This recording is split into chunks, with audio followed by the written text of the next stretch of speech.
Hello friends, this is Vishal Chaturvedi from Vishal English study circle. आप लोग कैसे हैं? आई होप बहुत अच्छे होंगे। लास्ट वीडियो में मैंने आपको एक्टिव पैसिव वॉइस के कुछ कंसेप्ट्स बताए थे। इस वीडियो में मैं एक्टिव पैसिव वॉइस को कंप्लीट करने जा रहा हूं। तो हम स्टार्ट करते हैं। एक्टिव पैसिव वॉइस का जो रेस्ट ऑफ द पार्ट है उसको हम स्टार्ट करते हैं। हमारी अभी तक हमने ये देखा कि जो भी हम सेंटेंसेस बना रहे थे उसमें बाई हिम, बाई हर, इस तरह का हम लगा रहे थे ऑब्जेक्ट से पहले, बाई का यूज कर रहे थे। लेकिन अब कुछ वर्ब्स ऐसी आती हैं हमारी जिनमें हम बाई का यूज नहीं करते हैं। तो ऐसी ही कुछ वर्ब्स मैं आपको बता रहा हूं। तो देखिए कौन कौन सी प्रेपोजिशन साथ में यूज होंगी बाई के प्लेस पर। अगर आप ये वर्ड्स आ रहे हैं इंटरेस्टेड, कंटेन्ड, इन्वॉल्व, इस तरह के वर्ड्स आते हैं तो आपको उसमें बाई नहीं इन का यूज करना है। सपोज मैंने कहा this book contains a lot of information. अब हम इसका जब पैसे बनाते हैं तो a lot of information is present indefinite है, contained in this book। by this book नहीं आएगा, in this book का यूज करेंगे। तो ये वर्ड्स जो है हमारे, इनमें मैंने बताया कि आपको क्या यूज करना है, आपको इन का यूज करना है। क्लियर? सेकंड, टी और टू कहां यूज करते हैं हम? टू यूज करते हैं नोन एंड ऑब्लाइज्ड। ये वर्ड्स दिए जाते हैं तो भी आप बाई नहीं टू का यूज करेंगे। सपोज का हमने कहा आई नो हिम। अब हम ऑप्शन में हमें मिलता है he is known by me। अब ये सेंटेंस आपका गलत हो गया। he is known by me नहीं आएगा क्योंकि known अपने साथ क्या ले रहा है? to ले रहा है, तो he is known to me। आपको दे दिया who knows you। तो इसमें तो स्टूडेंट्स बहुत जल्दी करते हैं कि अरे who का तो हमें by whom बता दिया है तो by whom से बना देते हैं। तो इस तरह से नहीं बनेगा। बाई whom लगा दिया गलत हो जाएगा। टू whom, who का whom हो गया, और बाई नहीं आता है, टू आता है उसके साथ। तो to whom are you known. तो ध्यान रखिएगा बाई whom नहीं लगाना है आपको। Clear?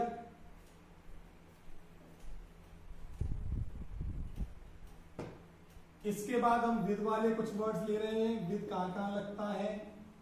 satisfied, contented, pleased, charmed,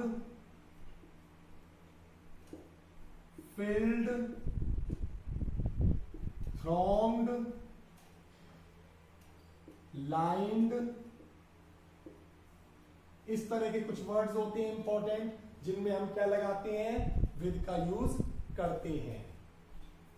annoyed, लेकिन एनॉयड किसी पर्सन से नाराज के लिए आता है।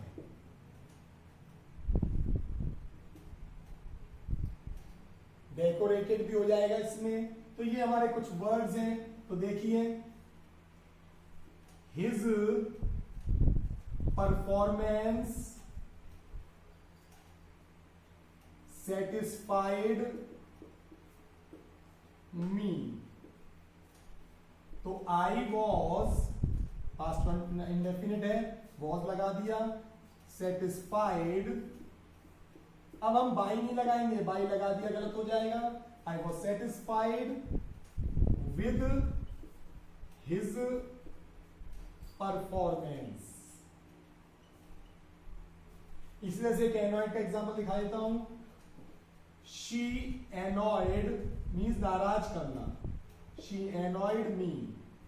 I was annoyed by नहीं आएगा और कोई preposition भी नहीं आएगा, with her, क्योंकि यहां क्या हो रहा है, she annoyed me, उसने मुझे नाराज किया, यानी कि पर्सन की बात हो रही है यहाँ पे कि उसने मुझे नाराज किया, पर्सन की। अगर उसके एक्ट ने, उसके बिहेवियर ने नाराज किया होता तो फिर हम क्या लगाते, एट का यूज करते। क्लियर? तो विद कहां कहां लगाना है देख लिया आपने। अब हम देखते हैं एट कहां कहां लगा सकते हैं। At surprised,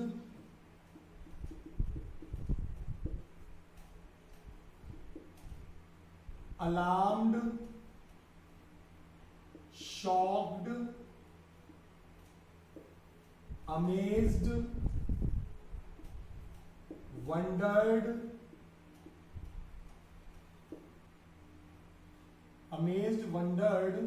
startled, disappointed,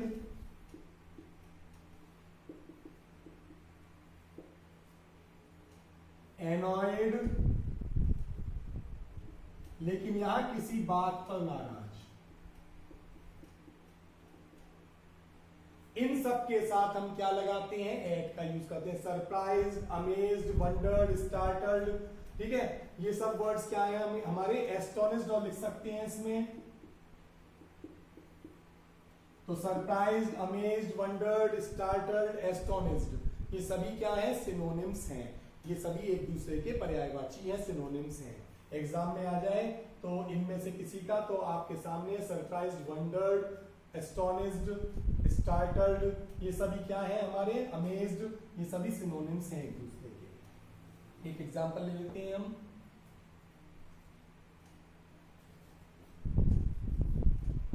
her behaviour surprised everybody. तो देखिए, एवरीबडी वॉज सरप्राइज्ड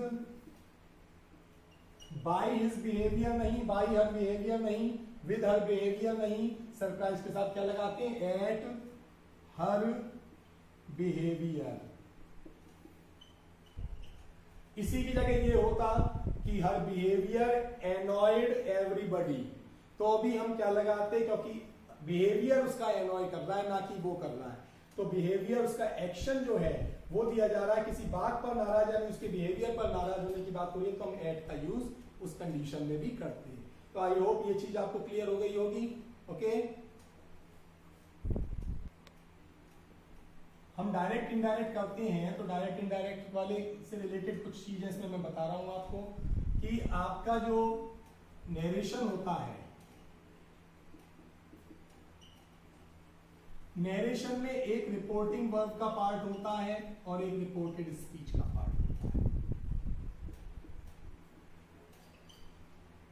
इसके अगर एक्टिव पैसिव आ जाते हैं तो हम रिपोर्टिंग वर्ब वाला जो पार्ट है उसको तो हम पैसिव में कन्वर्ट कर देते हैं, लेकिन ये रिपोर्टेड स्पीच वाला पार्ट है, इसको चेंज नहीं करते हैं, तो ये अनचेंज रहता है। जैसे अब मैंने कहा, he ordered me to bring a chair, तो आपको इसको कैसे बनाना है, I was ordered by him भी नहीं लगाया जाता है ऐसे में, आई वॉज ऑर्डर्ड। अब इस तरह से नहीं बनाएंगे, I was ordered by him to bring a chair, तो बाय हिम कट जाएगा इसमें से। A chair to be brought ऐसे भी नहीं बनाएंगे, आई वॉज ऑर्डर्ड, ये पूरा उतार दीजिए, to bring a chair. She asked me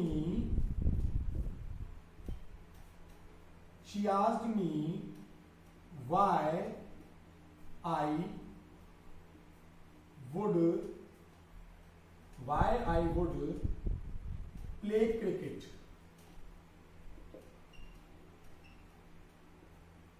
देखिए ये वाला पार्ट तो आपका रिपोर्टिंग वर्ब हो गया और ये वाला पार्ट आपका रिपोर्टेड स्पीच का हो जाता है। तो इसमें आपको क्या करना है कि आई वॉज आस्क्ड, ये चेंज किया, बाई हर मैंने बताया, ऑब्जेक्ट मत लगाइए। अब ऐसा नहीं करें कि why cricket would be played by me, इस तरह से नहीं बनाना है, उधर वाले पार्ट को आपको पैसिव नहीं बनाना है। I was asked why cricket would be played by me, गलत हो जाएगा ये। सही क्या बनेगा देखिए, करेक्ट सेंटेंस बनेगा I was asked why I would, वो एज इट इज उतारना है आपको, प्ले क्रिकेट। तो इस तरह से इन सेंटेंसेस में ये सेंटेंसेस आते हैं जिनमें कि आपका he requested me to do this work, he ordered me, या she asked me whether I would do this work or not, इस तरह के सेंटेंसेस आते हैं। तो उसमें आपको ये वाला जो पार्ट होता है उसको रिपोर्टेड स्पीच वाला उसको नहीं बनाना है, केवल रिपोर्टिंग वर्ब वाले पार्ट को पैसिव में बनाना है। उसमें भी बाई हर बाई मी का यूज नहीं करना है। Okay clear. इस तरह से एक्टिव पैसिव वॉइस हमारा कंप्लीट होता है। इसमें सारे जो इंपॉर्टेंट कंसेप्ट्स हैं वो हमने ले लिए, जो एग्जाम पॉइंट ऑफ व्यू से बहुत इंपॉर्टेंट हैं, जो अक्सर एग्जाम में पूछे जाते हैं, वो सभी मैंने इसमें ले लिए हैं। तो आगे जो फ्यूचर में एग्जाम आपके आ रहे हैं, जिन जो टेट की प्रिपरेशन, सुपर टेट की प्रिपरेशन कर रहे हैं, वो इसको अच्छी तरह से देख लें। इसमें से डेफिनेटली उन्हें बहुत बेनिफिट मिलेगा, इसमें से 100% उनको क्वेश्चन मिल जाएगा।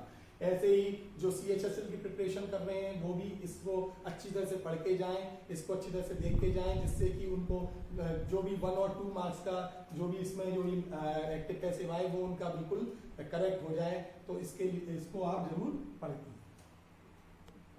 अब हम आपको प्रीवियस वीडियोस की तरह ईडियम फ्रेजेस बताने जा रहे हैं। तो ईडियम फ्रेजेस में इसमें फर्स्ट वर्ड है हमारा, फर्स्ट जो ईडियम है वो है toe the line.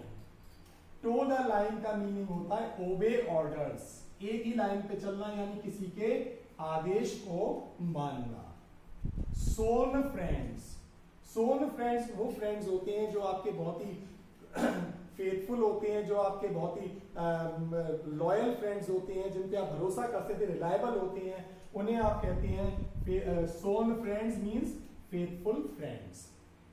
Bosom friend, bosom हम कहते हैं अपनी छाती या चेस्ट को, तो उससे हमारे दिल से दिल जुड़े हुए जिस फ्रेंड से होते हैं तो उसे हम कहते हैं bosom friend, means very intimate friend, very close friend, बहुत ही आपका घनिष्ठ मित्र, घनिष्ठ दोस्त। तो bosom friend, close friend. Catch 22 situation, catch 22 situation होता है इन डायलेमा। डायलेमा का मीनिंग होता है कंफ्यूजन, दुविधा की स्थिति, ओ की स्थिति की अब ये करें या नहीं करें, ऐसी जो स्थिति होती है उसको हम कहते हैं कैच 22 सिचुएशन, या फिर हम क्या कह देते हैं, इसको हम कहते हैं इन कंफ्यूजन या in dilemma.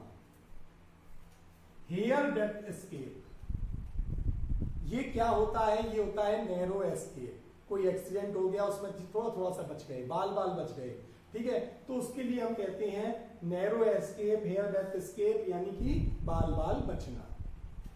Thin on top, thin means बहुत कम हो जाना, टॉप मीन्स ये हमारा जो सिर का पोर्शन है ऊपर, वो होता है थिन ऑन टॉप। तो थिन ऑन टॉप का मतलब है नॉट हैविंग मच हेयर, ज्यादा बाल नहीं है, मीन्स हम ये कह सकते हैं कि वो व्यक्ति जो है बॉल्ड है, उसके सिर पर बाल नहीं है, तो उसके लिए हम यूज करते हैं thin on top, that means bold. Judas kiss, Judas kiss क्या होता है, प्यार का झूठा दिखावा करना। इसका जो मीनिंग होता है false show off love. Judas kiss का मीनिंग क्या होता है, फॉल्स शो ऑफ लव। तो आई होप ये इडियम्स एंड फ्रेजेस आपके समझ में आए होंगे, क्लियर हुए होंगे, इनको आप प्रिपेयर कर लीजिएगा आगे एग्जाम पॉइंट ऑफ व्यू से।